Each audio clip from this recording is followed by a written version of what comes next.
ఇప్పుడు నేను మహాభారతంలోని విరాట పర్వంలో ద్వితీయ శ్వాసాన్ని నేను పారాయణ చేస్తానండి. మీరు శ్రవణం చేయండి. వైశంపాయనుడు: జనమేజయుడా, కంకుబొట్టు కొలువులో చేరిన మొదటి రోజు నుండే విరాటునికి ప్రీతిపాత్రుడయ్యాడు. సందర్భోచితంగా కథలు చెప్తూ అందరినీ ఆనందపరిచేవాడు. బాధ్యతలాట్లో గెలుచుకున్న ధనాన్ని తమ్ములకు పంచిపెట్టేవాడు. అట్లాగే మిగిలిన పాండవులంతా తమ ప్రతిభ చేత సంపాదించుకున్న పారితోషికాలను ఇతరులకు సంతోషంగా అర్పించి ధన్యులయ్యేవారు. పాండవులంతా ఈ విధంగా అజ్ఞాతవాస ధర్మాలను మనసులో ఉంచుకొని సౌజన్యము, ఓర్పు, మెలకువ, న్యాయాలకు భంగం కలగకుండా పరివారం అందరితోనూ మసులుకునేవారు. ఈ విధంగా 4 మాసాలు గడిచాయి. శరదృతువులో బ్రహ్మోత్సవాలు జరుగుతున్న సమయంలో దేశ దేశాల నుండి మల్ల యోధులు అనేక మంది రాజ్యసభకు వచ్చారు. ఎవరి మటుకు వారు తమ ప్రతాపాన్ని గురించి చెప్పుకుంటూ జబ్బలు చరుస్తున్నారు. వాళ్ళలో ఒక మహామల్లుడు లేచి నిలబడ్డాడు. మల్లుడి భయంకరాకారాన్ని, పరుష వాక్యాలను విన్న ఆస్థాన మల్లులందరూ భయపడిపోయారు. నోటమాట పడిపోయింది. నిశ్చేష్టులయ్యారు.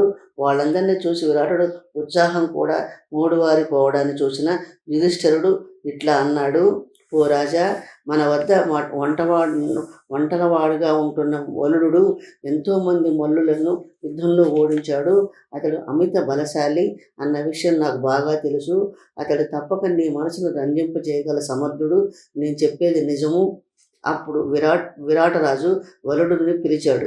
ఎంతో భక్తి వినయము ఉట్టిపడేలాగా సభలోకి ప్రవేశించి మహారాజుకు నమస్కరించాడు. అక్కడ ఉన్న మల్లులను చూడగానే సంతోషంతో ఒళ్ళు పొంగిపోయింది. విరాటరాజు మల్లయోధుని చూపుతూ ఇతరులతో మల్ల యుద్ధం చేయమని ఆజ్ఞాపించాడు. భీముడు కంకుపట్టు వైపు చూశాడు. అతడి కనుసైగ ద్వారా అనుజ్ఞ ఇచ్చాడు.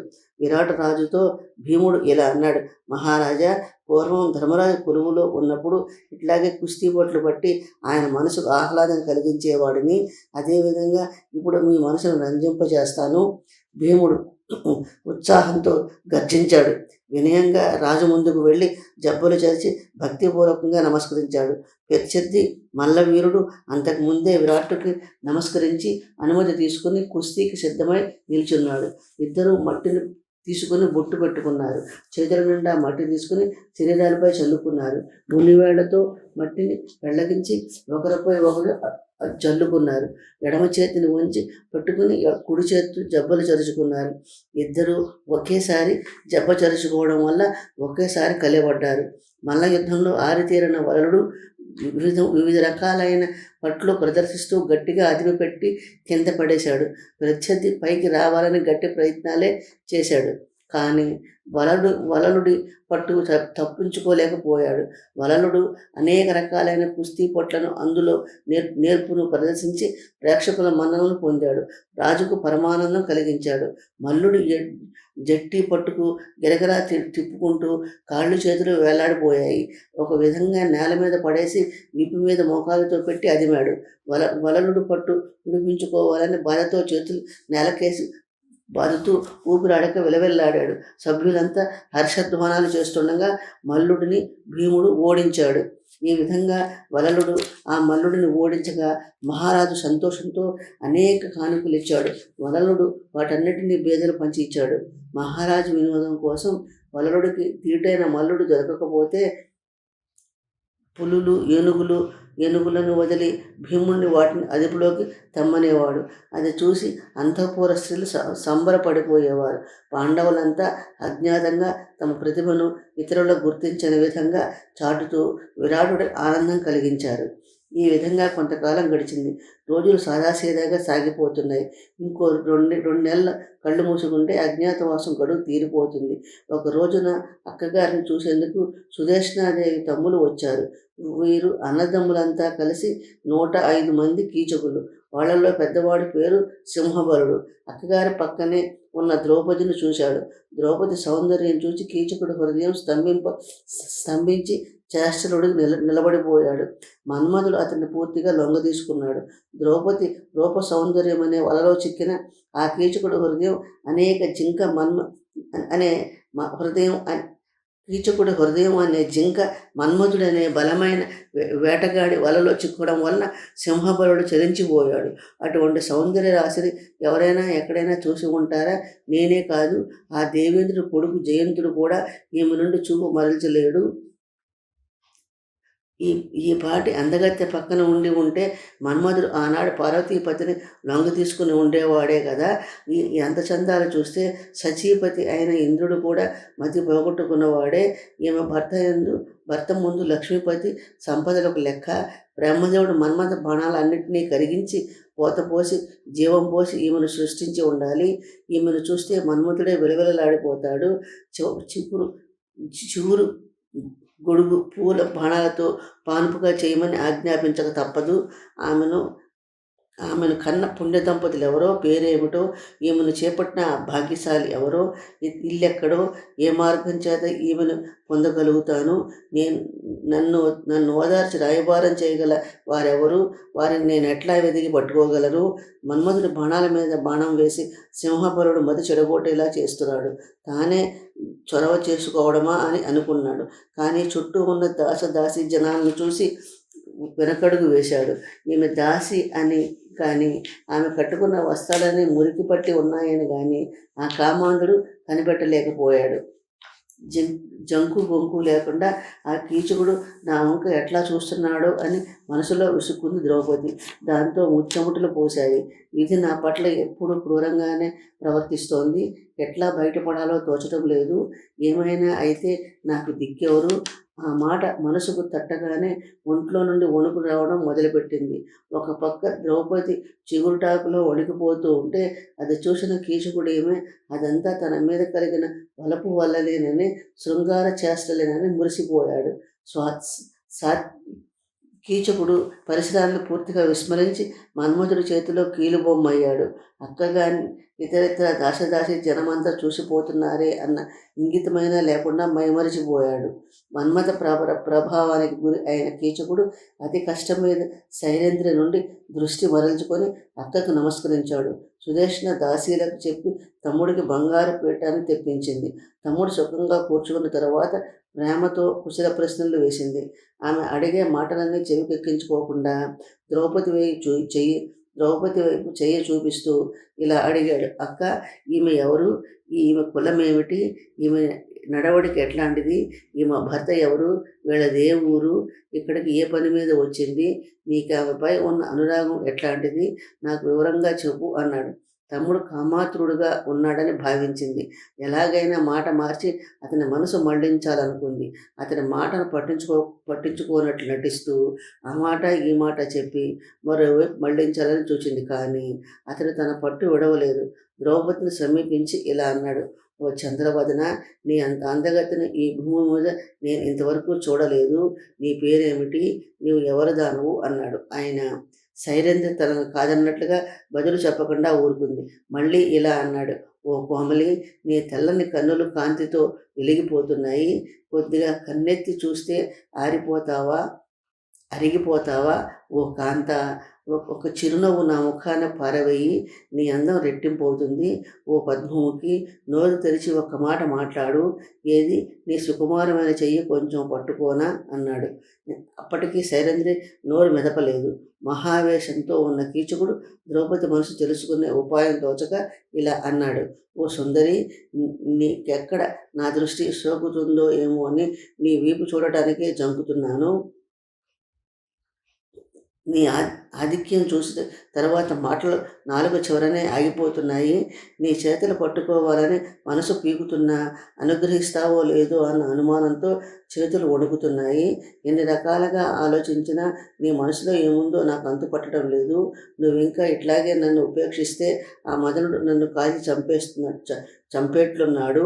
అప్పుడు నువ్వు మనసు మార్చుకున్నా నన్ను పొందలేవు సుమా. కీచకుడన్న ప్రతి మాట ద్రౌపదికి శూలంలా గుచ్చుకున్నాయి.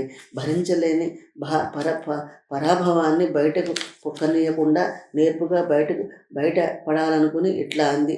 అన్నా, నేను ఎన్ని కష్టాల్లో ఉన్నానో నువ్వు అర్థం చేసుకోవడం లేదు.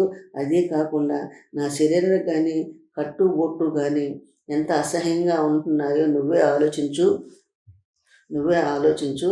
ఇట్టి దమనీయ స్థితిలో ఉన్న నా పైన మదన వికారం చూపడం భావ్యం కాదు. నువ్వు తోబుట్టు వంటి వాడివి కనుక అందరినీ తోబుట్టువులుగా భావించవద్దా? అటువంటి మాటలు మాట్లాడకూడదు. అంతేకాకుండా తక్కువ కులంలో పుట్టిన తనను ప్రతివర్తను అయిన నన్ను ఇట్లా మాట్లాడవచ్చునా అన్నది. ఎంతో నమ్రతతో స్పష్టంగా చెప్పిన మన్మథావేశంలో ఉన్న కీచకుడు ద్రౌపది మాటలను లెక్క చేయలేదు. మర్యాద పడుతుండగా ఇలా అన్నాడు. ఓ సుందరి, నీ పాదాలు తామర రేకులతో తయారు చేశారా అన్నట్లు అతి సుకుమారంగా ఉన్నాయి. నీ స్తనాలు చక్రవాక పక్షి వలె గుండ్రంగా ఉప్పుచున్నాయి. నీ ముఖారవిందం చంద్రబింబాన్ని పోలి ఉంది. ఇంత అందమైన నీ రూపం నిశ్చయంగా భోగాలకే తగి ఉన్నది. సుందరి, నిన్ను చూసిన ఎవరైనా నువ్వు నీచజాతి స్త్రీవి కావని ఇట్టే చెప్పేస్తారు. పరస్త్రీని పొందటం వలన కలిగే పాపాన్నైనా భరిస్తారు కానీ మన్మథ బాణాల తాకిడికి తట్టుకోలేకుండా ఉన్నాను. కీచకుడి మాటలకు ద్రౌపది ముఖం కోపంతో ఎర్రబడింది. ఈ నీచుడికి భయపెడితేనే కానీ తొలగిపోడని భావించింది. గట్టిగా ఇలా మందలించింది. ఓయి కీచక, ఎదిరించడానికి వీలు లేని భుజబల పరాక్రమం కలవారు, గర్భపోతులైన శత్రువులను అవలేలుగా చంపిన 5 గంధర్వులు నా భర్తలు. వారు తెలుసుకుంటే ఇప్పటికిప్పుడే నీ మాన ప్రాణాలు హరించగలరు. కీచకుడు, పద్మాలాంటి కన్నులు కలదానా? నన్ను ఎదిరించగల సమర్థులు ముల్లోకాలను లేరు. నా మాట విశ్వసించు.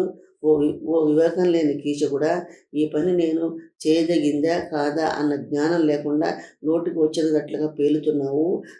అందని చెట్లకున్న పండ్లు కావాలని ఆరాటపడుతున్నావు.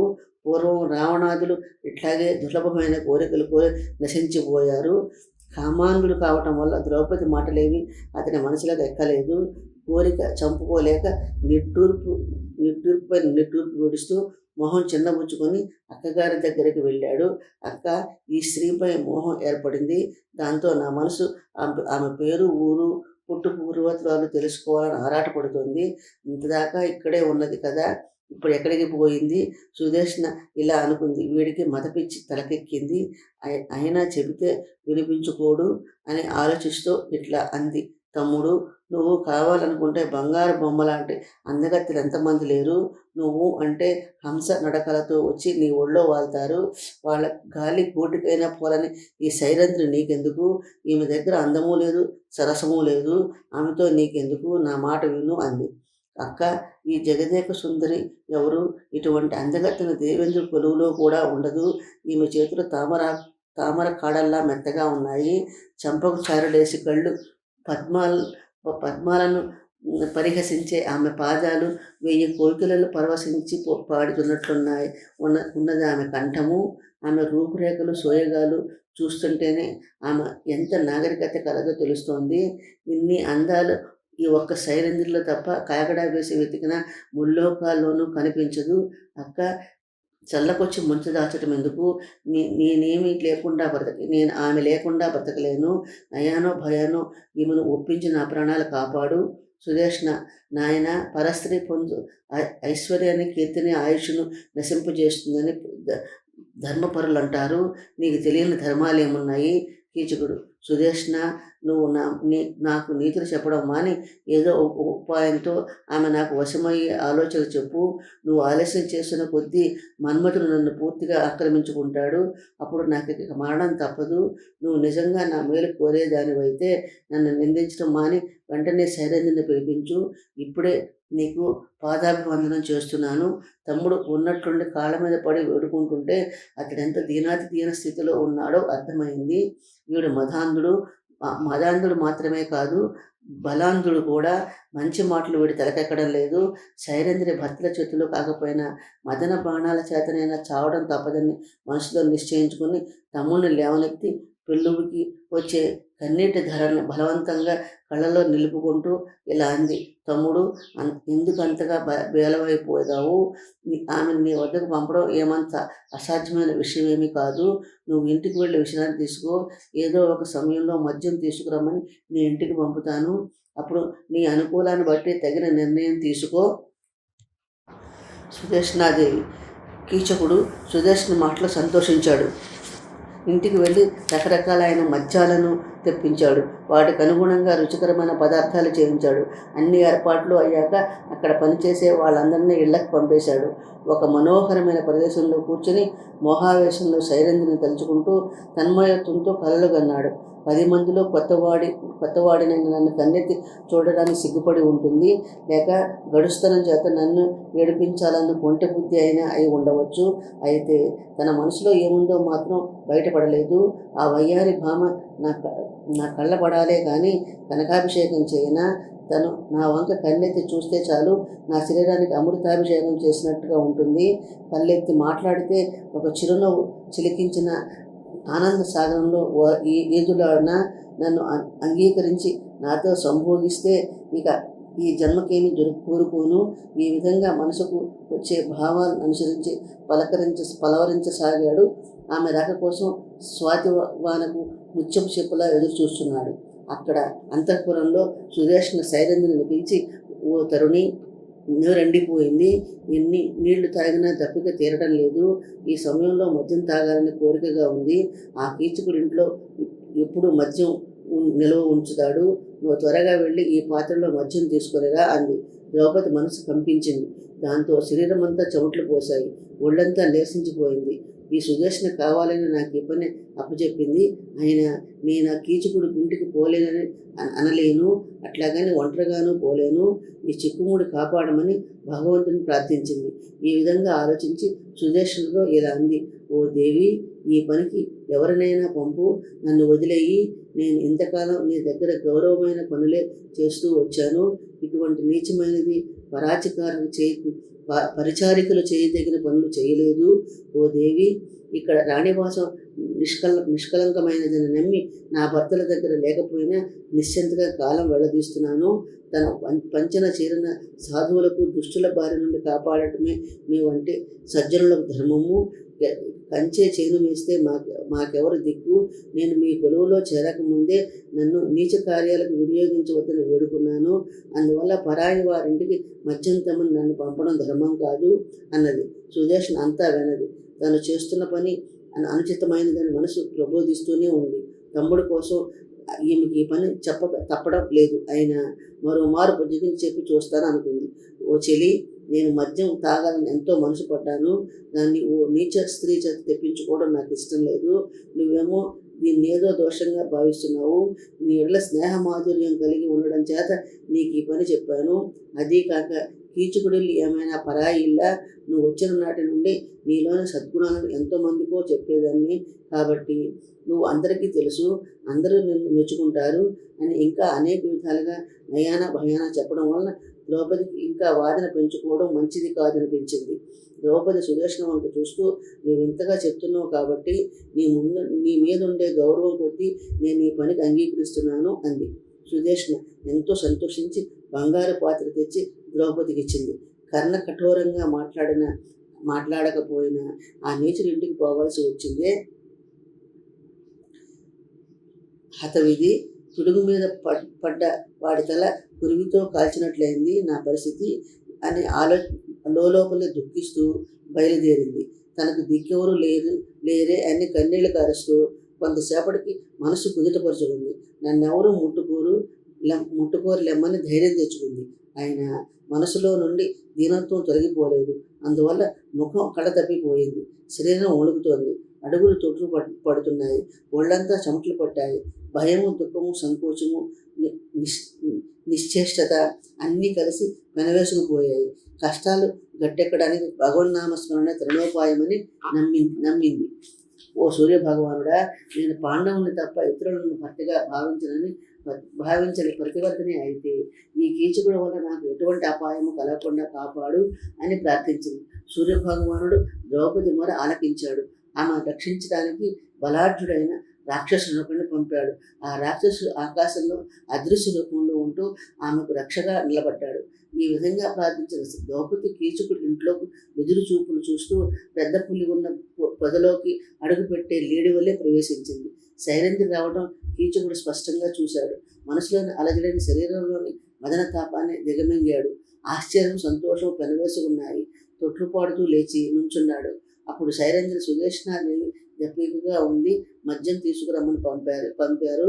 పంపగా వచ్చాను, పోయించండి అని బంగారు పాత్రను ఇచ్చింది.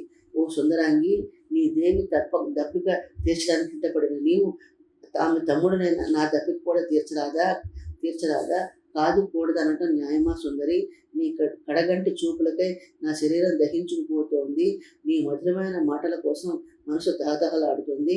అందమైన నీ విలాస చేష్టలను వర్ణించి కోరికలు తల్లడిల్లిపోతున్నాయి.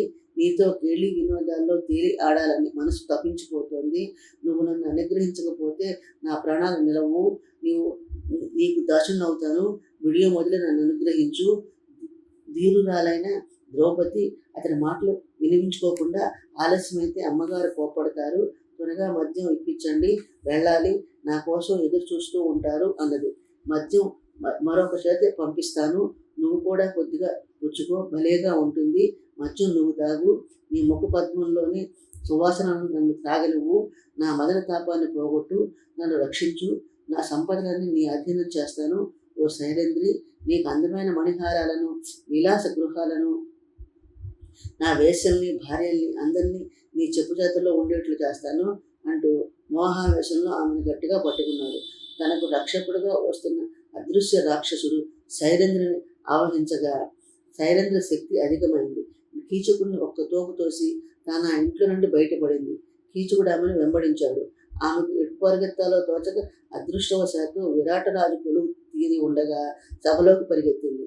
కామంతో కళ్ళు మూసుకుపోయిన ఆ కామాంధుడు సభాసదులు లెక్క చేయకుండా పూల తీగను వెంటాడే మదపుటేనుగులాగా క్రూర రాక్షసుడు చేతిలో చిక్కబోతున్నట్లుగా నాగుపామును వేటాడే రాబందులాగా గోరింక కీచకుడు కోపంతో ఆ కోమలాంగి వెంటబడి లంఘించి జుట్టుముడి లాగి పట్టిలాగి ముందు వెనక చూడకుండా ఆమె నేలపై పడతోశాడు.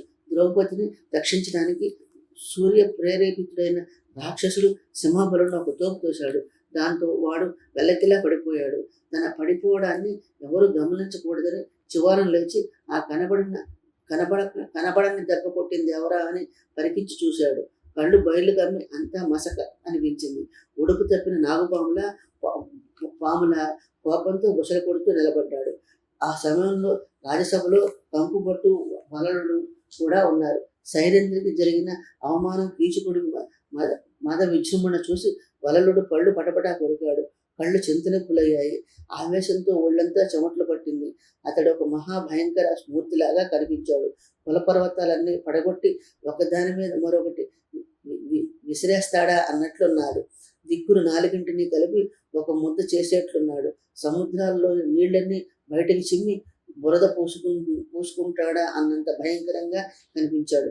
ఉగ్రమూర్తి అయి ప్రళయాగ్ని సృష్టిస్తాడా అన్నట్లున్నాడు. వలలుడి ఆ కోపంలో అజ్ఞాతవాస వ్రతాన్ని పూర్తిగా మర్చిపోయాడు. కీచకుడిని హతమార్చాలని కృతనిశ్చయుడయ్యాడు. కీచకుడు బంధువు. అతన్ని నిగ్రహించలేని విరాటరాజు కూడా చంపదగిన వాడేనన్న నిర్ణయానికి వచ్చాడు. తను సంభాళించుకుని ఎదురుగా ఉన్న ఓ పెద్ద వృక్షాన్ని చూస్తున్నట్టు నటిస్తూ కంకుబట్టు వైపు చూశాడు.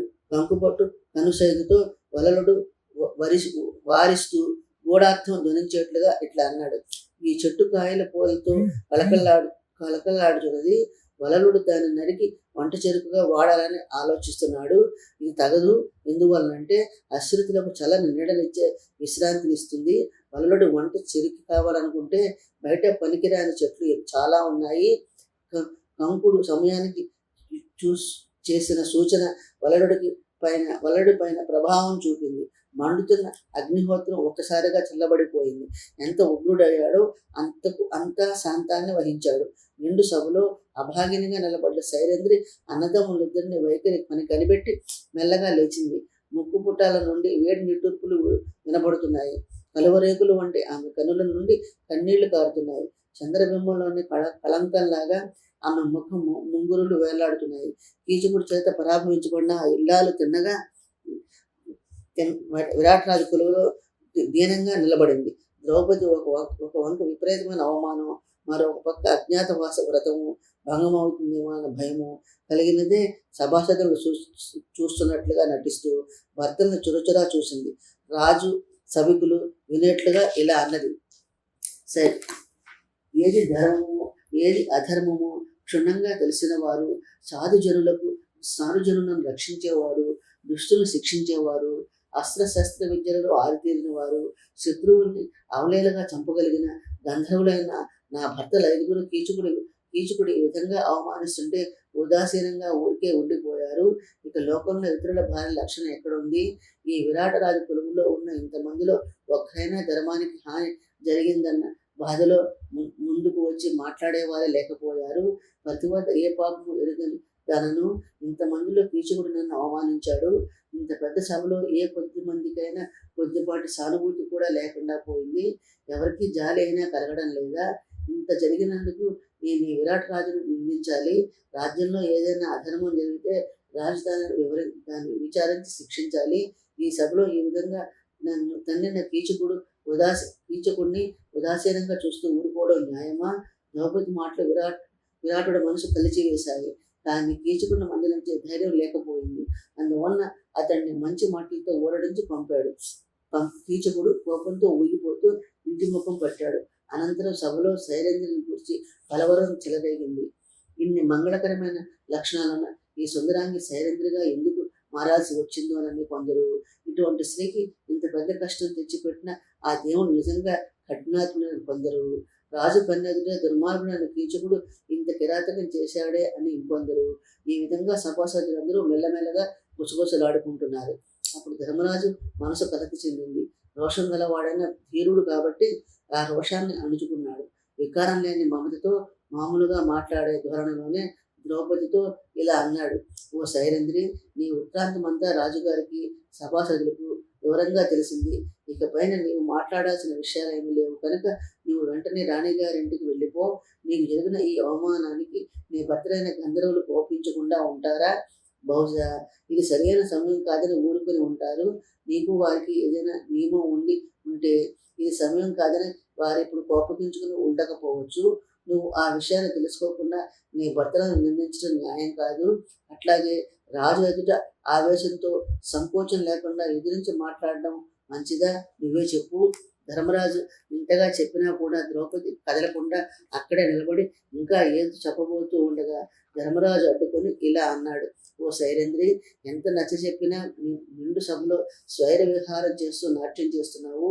నిండు కొలువులో ఒక కులశ్రీ ఔన్నత్యం దెబ్బతిన్నట్లు ఇంకా నిలబడడం భావ్యం కాదు అన్నాడు. ఓ కొంకుబట్టు, నువ్వు అన్నది నిజమే. ఈ నా మగడు పెద్ద నటుడే. పెద్దవాడిలాగా మిగిలిన వాళ్ళు నా బతిలో తగినట్టే నేను కనుక నాట్యం నాకేమీ కొత్త కాదు. నా మగడు కేవలం నటుడు మాత్రమే కాదు, జూదగాడు కూడా. జూదగాడి పెళ్ళానికి మర్యాదలేని తెలుస్తాయి. అట్లా కంకుపట్టు కోపంగా చూస్తూ చిరుబురులాడుతూ కన్నీరు మున్నీరుగా ఏడుస్తూ శైలేంద్రి సుదేష్ణ అంతఃపురానికి వెళ్ళింది. ద్రౌపది ఆ విధంగా సుదేష్ణ వద్దకు వెళ్ళగా సుదేష్ణ కూడా ఏమి ఎరగనట్లు తెచ్చిపెట్టుకున్న దుఃఖాన్ని నటిస్తూ ఇలా అంది. అయ్యో శైలేంద్రి, ఏమైంది? నీ శరీరం అంతా దుమ్ము కొట్టుకుంది, నీ ముఖంలో చిన్నపోయింది. ఎందుకు ఏడుస్తున్నావు? ఆ పాపాత్ముడు నిన్నేమైనా అవమానించాడా? ఏం జరిగిందో చెప్పు. ఆ దుర్మార్గుడిని ఇప్పుడే ముక్కలుగా ఖండిస్తాను. వాడంతా చూస్తాను. రాణి, అన్నీ తెలిసి కూడా ఏమీ తెలియనట్టు నటిస్తే నేనేం చెప్పను. ఆయన అడిగావు కాబట్టి జరిగింది చెప్తాను విను. నువ్వు నన్ను కీచకుడింటి మద్యం తెమ్మని పంపావు. అప్పుడు అతడు గతి తప్పి ప్రవర్తించబోయాడు. నేను భయంతో విరాటరాజు కొలువు వైపు పరిగెత్తాను. అతడు నన్ను వేగంగా వెంబడించి పట్టుకుని కొట్టాడు. అంతకన్నా నేనేమి చెప్పేది? నువ్వు దుఃఖించకు. వాడికి తగిన దండన పడేట్లు నేను చూస్తాను. నువ్వు సంతోషంగా కలిగేట్లుగా చేస్తాను. ద్రౌపది, ఓ సుదేష్ణాదేవి, నువ్వెంతగా దండించాల్సిన పనేమీ లేదు. నా భర్తలు నా కష్టాన్ని, లోకుల కష్టాలను కూడా తీర్చగల సమర్థులు. ద్రౌపది మాటలకు సుదేష్ణ ఆమె పరిచారికలు భయభ్రాంతులయ్యారు. ఎవరెన్ని విధాల ఓదార్చిన ద్రౌపది కోపం చల్లారలేదు. స్నానం చేయలేదు, అన్నపానాదులు ముట్టుకోలేదు. ఇక చేసేదేమీ లేక సుదేష్ణ మెదలకుండా ఉండిపోయింది. మిగిలిన స్త్రీలంతా కీచుకుని నీచ స్వభావాన్ని నిందిస్తూ వాడికి తప్పక కీడు జరగాలని మనసులో శపించారు. ఇట్లా దుఃఖిస్తూ ఉండగా ఆమెలో ఎన్నో ఆలోచనలు చెలరేగాయి. కీచకుడు అమిత బలాఢ్యుడు. అతనితో తలపలాడంటే భీముడు ఒక్కడే సమర్థుడు. అతనికి దైవబలం కూడా సమకూరుతుందని తలచింది. ద్రౌపది ఈ విధంగా చాలాసేపు ఆలోచించి రాత్రి కాగానే స్నానం చేసి మంచి చీర కట్టుకొని వంటింట్లో నిద్రపోతున్న భీముడి దగ్గరికి వెళ్ళింది. ఓ భీమసేన, ఆ కీచకుడు నన్ను అవమానించి ఇంటికి పోయి సుఖంగా నిద్రపోతున్నాడు. ఇక్కడ నువ్వు అట్లాగే సుఖంగా నిద్రపోతున్నావు. నీ అన్న ధర్మరాజు సాహసం చేయడానికి ఇది తగిన సమయం కాదని చెప్పడమే కారణమా, లేక ఇంకేమైనా ఉన్నదా? అందువల్లనే నా పైన దయ చూపకూడదని అనుకున్నావా అని అంటూ మెల్లగా భీముడిని తట్టి లేపింది. అప్పుడు భీముడు లేచి కూర్చుని ఆమె ఎందుకు వచ్చిందో ఆమె చేతనే చెప్పించాలని, ఏమిటి ఇంత రాత్రిపూట రహస్యంగా వచ్చావు, ఏమైనా విశేషమా అన్నాడు. ద్రౌపదికి ఎక్కడ లేని కోపం వచ్చి ఇలా అంది. భీమసేన, అన్నీ తెలిసి కూడా ఏమీ ఎరగనట్లు అడుగుతున్నావు. ఇందువల్ల సూర్యోదయానికి జరిగింది సూర్యాస్తమయానికి నువ్వు మర్చిపోయినట్లయితే నేను చెప్పాల్సిన అవసరమూ లేదు, నువ్వు వినాల్సిన అవసరమూ లేదు. నువ్వు చక్కగా నిద్రపోవచ్చు. లేదా నా నోటి మీదుగా వినాలని కుతూహలంగా ఉంటే మళ్ళీ చెప్తాను విను. భీమసేన, విరాటుడు బావమరిది కీచకుడు అక్కగారికి నమస్కరించేందుకు వచ్చాడు. వచ్చి రాగానే నన్ను మదనావేశంతో చూస్తూ ఎన్నో రకాలుగా మాట్లాడి అతడి నేర్పరితనాన్నంతా నా ముందు ప్రదర్శించాడు. వాడికి వాడు పొగుడుకున్నాడు, నన్ను పొగిడాడు. సిగ్గు ఎగ్గు లేకుండా నాతో చనువు తీసుకునే ప్రయత్నం చేశాడు. నాకు చాలా అసహ్యం వేసి కొసిరి కొట్టాను. దాంతో వాడు రాణివాసాన్ని వదిలి అతడి ఇంటికి వెళ్ళాడు. కానీ ఆ తర్వాత పాపాత్మురాలైన సుదేష్ణ నన్ను కీచకుడి ఇంటికి పోయి మద్యం తెమ్మని ఆజ్ఞాపించింది. పోనని నేను ఎంత మొరాయించినా వినలేదు. కానీ నేను చెప్పిన కారణాలన్నిటినీ త్రోసిపుచ్చింది. ఎక్కువ ఘర్షణ పడటం బాగుండదని మీ అందరిపైన ఉన్న నమ్మకంతో నన్ను అతడేమీ చేయలేడన్న ధైర్యంతో కీచకుడి ఇంటికి మద్యం కోసం వెళ్ళాను. అక్కడ కీచకుడు కొన్ని అసందర్భ మాటలు మాట్లాడాడు. నన్ను పట్టుకోబోయాడు. నేను వాడిని తోసేసి బయటకు పరిగెత్తాను. అతడు నా వెంటపడి నన్ను పట్టుకున్నాడు. ఇక పైన సభలో జరిగిందంతా నీకు తెలుసు కదా. నీ అన్న ఆడిన పెద్దరికపు మాటల్ని నువ్వు విన్నావు కదా. మీ బలపరాక్రమాలన్నీ ఏమయ్యాయి? ఆనాడు ధృతరాష్ట్రుడి కొలువులో దుశ్శాసనుడు నన్ను అవమానించాడు. సైంధవుడు నిర్భయంగా ఎత్తుకుపోయిన అతని దుర్మార్గం చెల్లింది. ఈనాడు విరాటుడి కొలువులో కీచకుడు మీ కళ్ళ ముందే ఈ విధంగా చేశాడు. అయినా అవమానించబడటం నాకేమీ కొత్త కాదు కదా. స్త్రీ రోదనాన్ని, గోమాత అరుపుని విన్నప్పుడు పరాయి వారికైనా కల్పించుకుని రక్షిస్తారు. ఇది లోకంలో ఉన్న రివాజు. కానీ కీచకుడు నన్ను నిండు సభలో తంతుంటే చూసిన ధర్మరాజు ధర్మపన్నాలు పల్లించాడు. ద్రౌపది, దుఃఖించకు. కీచకుడు నిన్ను అవమానించినప్పుడు నా ఒళ్ళు మండిపోయింది. అక్కడికక్కడికి వాడి నెత్తురు తాగుదామనుకున్నాను. మేరు పర్వతం వంటి అన్నగారి సాహసం నన్ను కట్టి పడేసింది. నిజానికి అన్నగారు అడ్డుకోకపోయి ఉంటే జనులు మనల్ని గుర్తించేవారు. దాంతో తిరిగి మళ్ళీ 12 ఏళ్ళు అరణ్యవాసం చేయాల్సి వచ్చేది. ఈ తొందరపాటుకు లోకులు నిన్ను నన్ను తప్పక నిందించేవారు. కావున మనం ధర్మరాజును ప్రశంసించాలే కానీ తప్పు పట్టకూడదు. ద్రౌపది, ఇప్పటికీ కీచకుడిని మట్టుబెట్టాలన్న నా పగ చల్లారలేదు. కావున నువ్వు దుఃఖించకు. నేను వాడిని చంపి నిన్ను సంతోషపెడతాను. ఎప్పుడైనా లోకులు మనల్ని గుర్తించని విధంగా ఉపాయంతో చంపాలి. వాడిని చంపడం నాకు పెద్ద పని కాదు. నా నేను జీవితంలో అత్తకు భయపడలేదు, భర్తలకు భయపడలేదు, దైవాన్ని చూసి భయపడలేదు. అటువంటిది కఠినాత్మురాలైన ఈ సుదేష్ణకు సేవలు చేయాలంటే భయం వేస్తోంది. నేను కోపతాపాలన్నింటినీ దిగమింగి అవమానాలకు కూడా విరవక ఇంతకాలం పడిన కష్టాలన్నీ ఆ కీచకుడు మూలంగా బూడిదలో పోసిన పన్నీరు అవుతుందేమో అన్న బాధతో అన్నానే కానీ ధర్మరాజు గొప్పతనాన్ని, ఔన్నత్యాన్ని తెలియక కాదు. నిజానికి అతడి ధర్మగుణాలే మనల్ని లోకాల్ని కూడా రక్షిస్తోంది. అజాత శత్రువై దిగ్విజయం సాధించాడు. రాజులెవ్వరికీ సాధ్యం కాని రాజసూయాగాన్ని చేశాడు. అసత్యం అన్నది ఆయన జీవితంలో ఎరుగడు. నిత్య సత్యవ్రతుడు. గాంభీర్యానికి కానీ ధైర్యానికి కానీ ఆయనే సాటి. పరోపకార పరాయణుడు, దయాసముద్రుడు, కీర్తిమంతుడు, బలము రెండూ ఉన్నవాడు. ఆయన చరిత్ర ముల్లోకాలకు ఆదర్శమే నిలుస్తుంది. ఆయన కాలు పెట్టిన చోటల్లా బంగారం పండుతుంది. ఆయన కీర్తి అత్యంతార్కం నిలిచి ఉంటుంది. సామంతరాజుల కిరీటాలలోని రత్నాల కాంతితో ఆయన పాదాలు మెరుస్తూ ఉంటాయి. సామంతరాజులతో మహాసభ ఎప్పుడూ కళకళలాడుతూ ఉంటుంది. అంతటి మహనీయుడు ఈరోజు పట్టుకుని పరాయి పంచన పడి ఉండాల్సి వచ్చింది. ఆయన పాటలు చూస్తుంటే నా కడుపు తరుక్కుపోతుంది. భీమసేన, నువ్వు మాత్రం సామాన్యుడివా? భయంకరమైన నీ చేతుల్లోనే బకుణ్ణి, హిడింబుణ్ణి కిమ్మీరుణ్ణి జరాసంధుణ్ణి హతమార్చావు.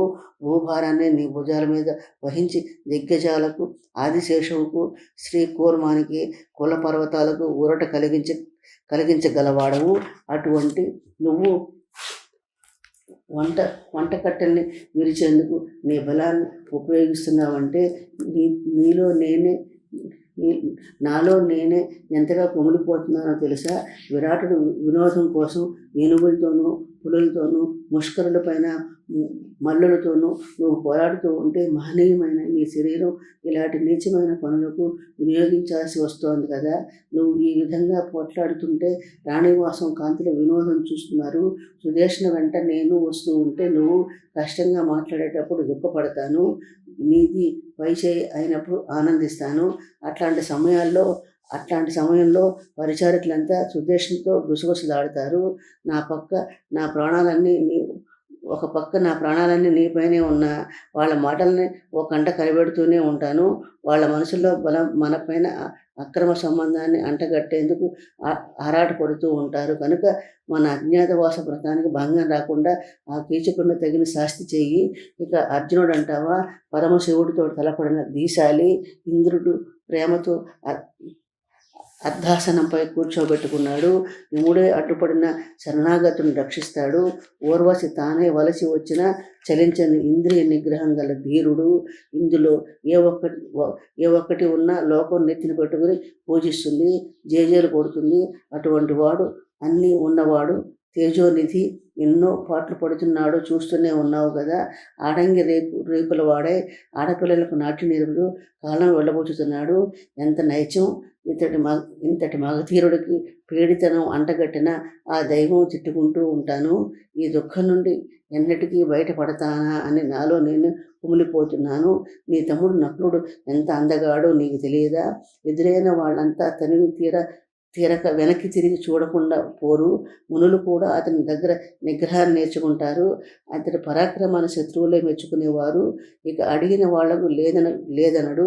ఆ విషయంలో కల్పవృక్షం కూడా అతని ముందు దిగదుడిపే. ఇవాళ అతడి గుర్రాలకు మాలీసు చేస్తూ బతుకుతూ వెళ్ళదీస్తున్నాడు. అతన్ని తలుచుకుని ప్రతిక్షణం కుమిలిపోతూ ఉంటాను. ఇక కడగట్టి తమ్ముడు సహదేవుడు నిజంగా దేవుడితో సమానమే. మచ్చరని రూపవంతుడు, భుజబలం, దయతో కూడిన సూరత్వం, విజ్ఞాన విషయాలు వాదించడంలో ఎంతటి ప్రతికక్షి అయినా తలదించుకోవాల్సిందే కదా. ఎండపొడ ఎరగనివాడు ఈరోజు ఎండనక వాననక పశువును తోలుకుంటూ అడవుల్లో పడి తిరుగుతున్నాడు. నాకే కాదు, అతన్ని చూస్తూ ఉంటే పగవారికైనా హృదయం తరుక్కుపోతుంది. మనం అరణ్యవాసానికి బయలుదేరే ముందు కుంతీదేవి నాకు అప్పగించి ఇక వాడి బాగోగులను నువ్వే చూడాలని బావురుమంది. వెన్నులాంటి మనసు, చిన్న పిల్లవాడితో సమానం. మంచి చెడు తెలియదు, తన ఆకలి కూడా ఎరగనివాడు. అటువంటి పసివాడు అడవుల్లో పశువుల మధ్య తిరుగుతున్నాడంటే నా కడుపు చిరవైపోతోంది. వనవాసం 12 ఏళ్ళు నేను అతన్ని కళ్ళలో పెట్టుకుని పెంచాను. ఎటొచ్చి ఈ అజ్ఞాతవాసంలోనే పరరాని పాటలు పడుతున్నాడు. నేను కూడా నోరెత్తలేక గుడ్లప్పగించి చూస్తున్నాను. ఇక నా మాటకు వస్తే నా తండ్రి ద్రుపది మహారాజు నన్ను మగపిల్లల కన్నా అల్లారు ముద్దుగా పెంచాడు. మా అమ్మ కోడళ్ళందరినీ ఒకెత్తు, నన్ను ఒక్కదాన్నే ఒకెత్తుగా చూసుకుంది. ఇక నా అత్త కుంతీదేవి నన్ను తల్లిలాగా చూసుకుంది. మీ 5గురు మీద కన్నా నా మీదే ఎక్కువ ప్రేమాభిమానాలు చూపేది. భరత వంశంలో నా ఇంటిని ఆదర్శంగా ఉండేట్లు తీర్చిదిద్దాను. బంధువులంతా నాపై ప్రశంసలు కుప్పిస్తూ ఉండేవారు. రాజసూయంలో దేవతలందరినీ తృప్తి పరిచాను. ఇంత ఘనంగా బతికిన నేను సుదేష్ణికి దాస్యదాన్ని కావటం నా దురదృష్టం కాదా? నేను మీ నీచపు పనులు చేస్తూ మగ్గిపోతూ ఉంటే మీ రాతి కుండెలు కొద్దిగానైనా కరగటం లేదా? నేనేం చేయను, ఎవరితో చెప్పుకొని అడవను. నాకు 10 మంది చేశారే కానీ నేనెన్నడైనా ఎవరికైనా సేవలు చేశానా? మీ అమ్మాయినా నాకు పని నేర్పే విషయంతో పని చెప్పేదే కానీ ఎన్నడూ నా మీద పెత్తనం చేయలేదు. నేను అత్త ఉండి గుణవంతురాలను అనిపించుకున్నాను. మీరు మీ అమ్మే కాదు, దేవుడి దగ్గర కూడా భయపడలేదు. కానీ సుదేష్ణ అంటే భయపడతాను. ఎందువలనంటే ఆమె నీచురాలు. గంధం ఎవరు చేసినా రాజు రాణి వేలేసి ముట్టుకోరు. నేను తీసిందే వాళ్లకు నచ్చుతుందట. చెమటలు పడుతున్న ఆ గంధమంతా నేనే తీస్తాను. తప్పుతుందా? మెత్తదనం కోసం తీసిన గంధాన్ని మళ్ళీ నూరతాను. మీ అమ్మ కుంతీదేవికి రాసిన భయభక్తులతో ఇప్పుడు సుదేష్ణకు రాస్తున్నాను. ఆవిడకు నచ్చేట్లుగా అనులేపనాలు చేసి నా చేతులు ఎట్లా కాయలు కాశాయో చూడు అంటూ అరచేతులు రెండూ చూపిస్తూ గుండె మీద వాలి బోరున ఏడ్చింది. ఆమె కన్నీటితో అతని గుండె తడిసిపోయింది.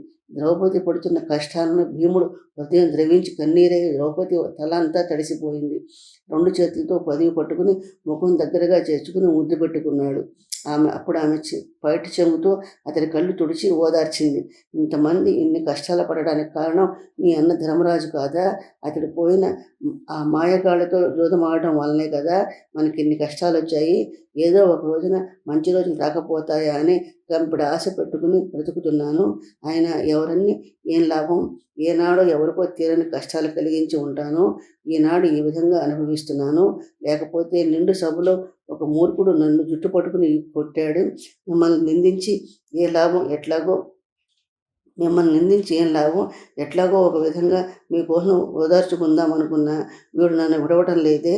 ఎప్పుడైనా నువ్వు వాడిని హతమారుస్తానని మాట ఇవ్వకపోతే నేను ఏం నుయ్యో పోయో చూసుకుంటాను, లేదా విషం తాగుతాను. ఇది నిజం, నీ మీద ఒట్టు పెట్టి చెప్తున్నాను.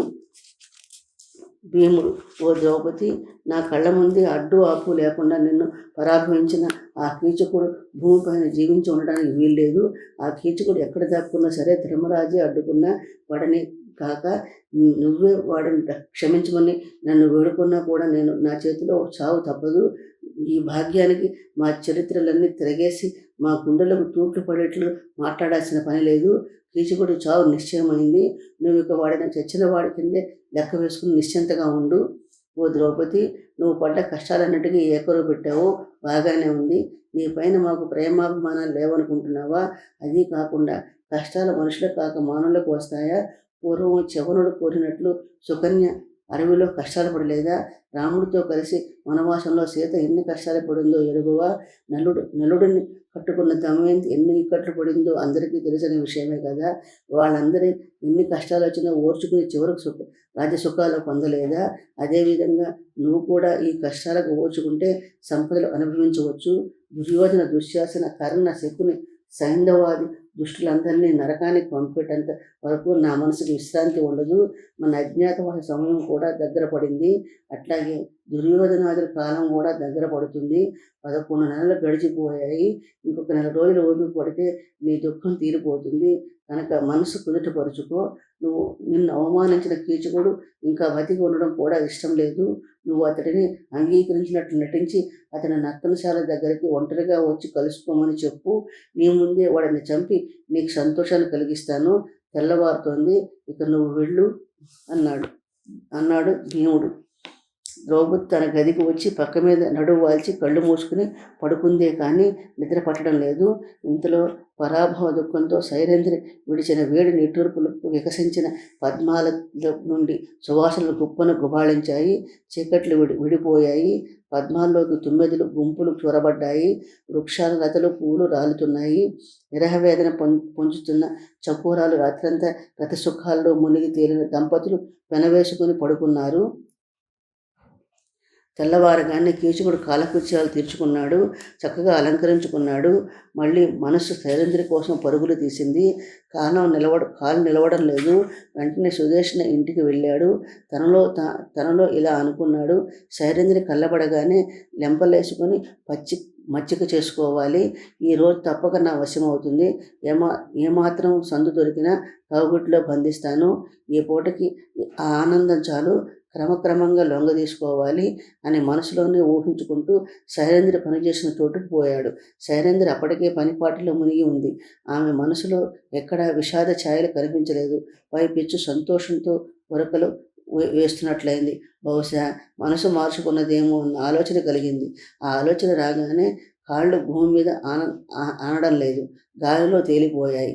పక్కన జనం తిరుగుతున్నారన్న ఇంగిత జ్ఞానం కూడా లేకపోయింది. తిరిగి ఆమె దగ్గరికి వెళ్ళాడు.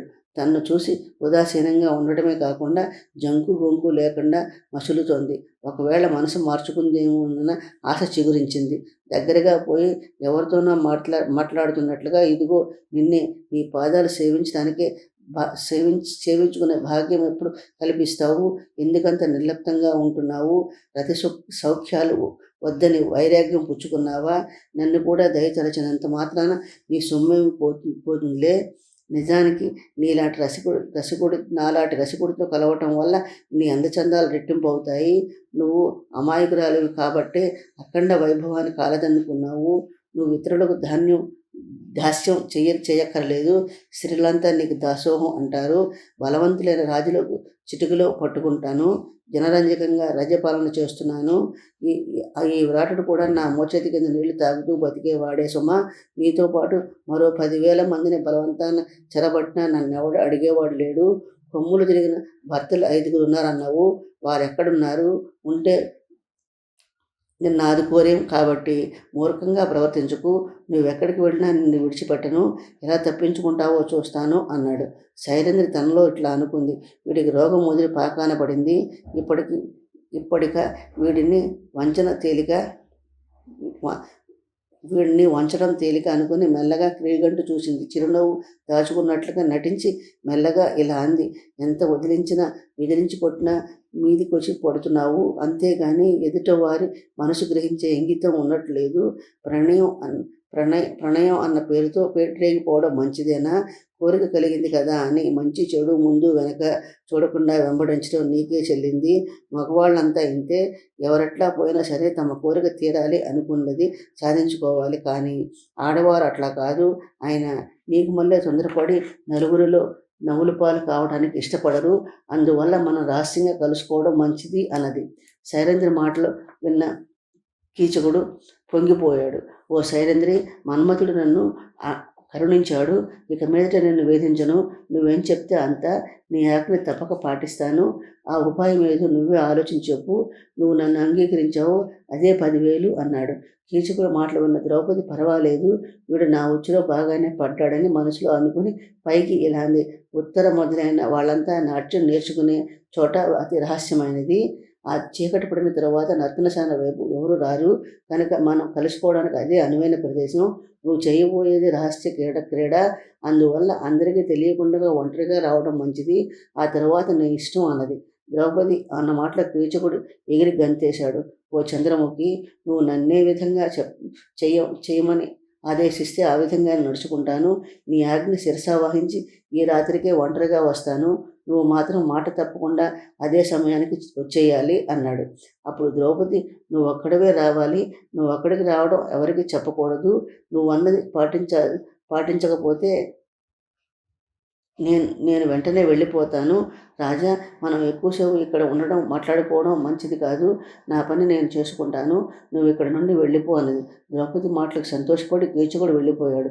ద్రౌపది కూడా తాను చేస్తున్న పనిని పూర్తి చేసుకుని వంటశాలకు వెళ్ళింది. ద్రౌపది వికసించిన ముఖంతో వంటశాలకు వెళ్ళింది. అక్కడ భీముడితో, నా వంతు పని నేను పూర్తి చేసుకుని వచ్చాను. ఇక నీ వంతు పని మిగిలి ఉంది. ఎంత నేర్పు చేస్తావో చూడాలి అన్నది. ద్రౌపది మాటలకు సంతోషించిన భీముడు, ఓ ద్రౌపది, నీ వంతు పని అయినట్లు నువ్వు చెప్పకుండా నీ ముఖం చూసి తెలుసుకున్నాను. ఇక నీ వంతు పని సవ్యంగా పూర్తి చేయాలంటే నా వంతు పని సవ్యంగా పూర్తి చేయాలంటే నువ్వు ఆ నీచులు ఏం మాట్లాడుకున్నారో వివరంగా చెప్పు. అప్పుడే వాడిని నువ్వు మెచ్చుకునే విధంగా చంపగలుగుతాను అన్నాడు. నేను సుదర్శన మందిరంలో నా పని నేను చేసుకుంటున్నాను. కీచకుడు అక్కడికి చక్కగా అలంకరించుకొని తయారయ్యాడు. నువ్వు నాకు ఇచ్చిన ధైర్యం వలన బెదిరిపోకుండా అనునయంగా మాట్లాడి లోబరుచుకోవాలని అనుకున్నాను. వాడికి లోబడినట్లుగా నటించి రాత్రికి నర్తనశాల వైపు ఒంటరిగా రమ్మని చెప్పాను. ఆ మూర్ఖుడు సంతోషంగా సంకలెగరేసుకుంటూ వెళ్ళిపోయాడు. ఓ ద్రౌపది, ఒక పక్క ప్రతీకారం తీర్చుకోలేకపోతున్నాను అని నా మనసు పొంగదీస్తోంది. రెండో పక్క అజ్ఞాతవాస వ్రతం చెడకుండా నడుచుకోవాలి. ఏది ఏమైనా ఈ రెండు ఒకే దెబ్బతో సాధించి ధర్మరాజు మెచ్చుకునేట్లు చేస్తాను. ద్రౌపది, వాడు నిన్ను అవమానించలేదు కదా. నువ్వు చెప్పిన చోటుకు తప్పక వస్తాడంటావా? లేక వెంట మరి కొంతమంది సహాయం తెచ్చుకుంటాడంటావా? ఆ మూర్ఖుడు భీమసేన, అనుమానించకు. కీచకుడు అట్లా చేయడనే నా నమ్మకం. ఎందువలనంటే నేను సంకేత స్థలాన్ని గూర్చి చెప్పినప్పుడు వాడి ముఖంలో తాండవించిన సంతోషమే అందుకు నిదర్శనం. ఇక ఎటూ పోలేడు, ఏమీ అనలేడు. చూస్తూ ఉండు. ఆడది బొంగితే గోడ కట్టినట్టు ఉంటుందని లోకోక్తి నీకు తెలియంది కాదు. అవును, కీచకుడు తప్పక నర్తనశాలకు వస్తాడు. కన్ను మిన్ను కానని మోహాంధకారంలో కొట్టుమిట్టాడుతూ నన్ను చూడగానే తప్పక యుద్ధానికి దిగుతాడు. నా బలం ముందు నిలబడలేక చేస్తాడు. నీకు తప్పక సంతోషాన్ని కలిగిస్తాను, ఇందులో అనుమానం లేదు. కీచకుడు మదాంధుడై నన్ను తడిమి చూస్తాడు. నువ్వు కాదని తెలుసుకుని నిశ్చేష్టుడవుతాడు. నేనప్పుడు కర్రతో కొట్టిన పెద్ద పులిలాగా భయంకర రూపంలో ఆ మండపం అంతా పరుగులు పెట్టిస్తాను. డేగ కాకిని పొడిసి పట్టుకున్నట్లుగా వాడి మీదకి ఎగబాకి నా కసి తీర్చుకుంటాను. దిక్కులు పెక్కటిల్లేలాగా కుల పర్వతాలు కంపించేట్లుగా, సముద్రాలు అల్లకల్లోలమయ్యేట్లుగా వాటిని చిత్రవధ చేస్తాను. వాడి చివరి క్షణాల్లో నా రౌద్ర రూపం చూసి కన్ను మూస్తాడు. ఓ భీమసేన, నా మూలంగా చెలరేగిన ఈ కయ్యం వలన నువ్వెట్లా ఉగ్రుడు అయిపోతే ఇది మన అజ్ఞాతవాసానికి వ్రతానికి భంగం కలుగుతుంది. నువ్వు వాడిని చంపినా మనకు అది కీడుగానే మిగులుతుంది. ఎట్లాగంటే మన శత్రువులు మనల్ని చూసి కడుపారా నవ్వుకుంటారు. మీ అన్నయ్య ఏమో బాధపడతాడు. లోకులు మనల్ని నిందిస్తారు. కాబట్టి అజ్ఞాతవాద వరసం చెడకుండా ఉండేట్లయితేనే ఈ పని ప్రారంభిద్దాం, లేకపోతే మానేద్దాం. భీమసేనుడు, నేను శత్రువులతో తలపడినప్పుడు విజయంపైన నా మనసు లగ్నమై ఉంటుంది. ఈ అజ్ఞాతవాసం గురించి జ్ఞాపకం ఉండదు. ఆయన మనం ప్రమాదంలో పడకుండా మసులుకుంటాను. ఇక నువ్వు వెళ్ళు అన్నాడు. అక్కడ సింహపరుడు మన్మథ వేదంతో కొట్టుమిట్టాడుతున్నాడు. పరిజనాన్ని చూసి అవగించుకుంటున్నాడు. మనసు ఏకాంత స్థలాన్ని కోరుకుంటోంది. సైరంధ్రి చక్కదనాన్ని మనసులో ఊహించుకుంటూ, ఆమె వయ్యారాలని భావించుకుంటూ, రూపురేఖల్ని మళ్ళీ మళ్ళీ తలుచుకుంటూ, ఆమె మాటల్లోని మాధుర్యాన్ని ఆస్వాదిస్తూ, రేగిపోతున్న కోరికలతో పెనవేసుకుని పోతూ చివరకు మనసు స్వాధీనం తప్పిపోతుందని గ్రహించాడు. ఈ ప్రణయ వేదనలో చలించిపోతున్నాడు, బాధపడిపోతున్నాడు. నిట్టూర్పులు వేదనలు ఒకటేమిటి, శరీరం అన్ని విధాలా వసతి తప్పిపోయింది. ధైర్యం సన్నగిల్లింది. మతిలేని చేష్టలు ఎన్నో చేస్తున్నాడు. ఊహా సౌదాలెన్నో నిర్మించుకున్నాడు. అంతా బాగానే ఉంది. ఈ సైరంధ్రి చెప్పినట్లుగా వస్తుందా? వచ్చినా ఏదో వంక చెప్పి తుర్రుమని పారిపోదు కదా. గంధర్వులు ఐదుగురు ఉన్నారంది. పంపదీసి వాళ్ళకి ఏమైనా కబురు పెట్టి ఉంటుందా? పెడితే పెట్టని వాళ్ళందరినీ ఒక గుడ్డుతో హతమార్చి ఈ సైరంధ్రిని నా సొంతం చేసుకుంటాను. అలా గంధర్వులు ఉండడం నిజమా, లేక నన్ను మభ్యపెట్టేందుకు కల్పించి చెప్పిందా? నా అక్క సుదేష్ణ ఏదైనా పని అప్పచెప్పి అడ్డగించలేదు కదా. ఈ మన్మధుడిని నన్ను మాయ చేయటం లేదు కదా. అసలు ఈ రాత్రి గడుస్తుందా? ఈ రాత్రికి ఈమె రాకపోతే నేను బతకడం కల్లా ఇలా ఎందుకు రాకుండా పోతుంది? ఈ వంటింటి కుందేలు రాకుండా ఎక్కడికి పోతుంది? ఇలా ఊహించుకుంటుంటే క్షణానికి తాపం పెరిగిపోతుంది. ఆమె కనబడినట్లే కనబడుతుంది, అంతలో కనబడకుండా పోతుంది. ఏదో మాట్లాడాలని ప్రయత్నిస్తాడు. అక్కడ లేకపోవడంతో కన్నీళ్లు పెట్టుకుంటాడు. దగ్గరగా పోయి కౌగిలించుకోబోయాడు.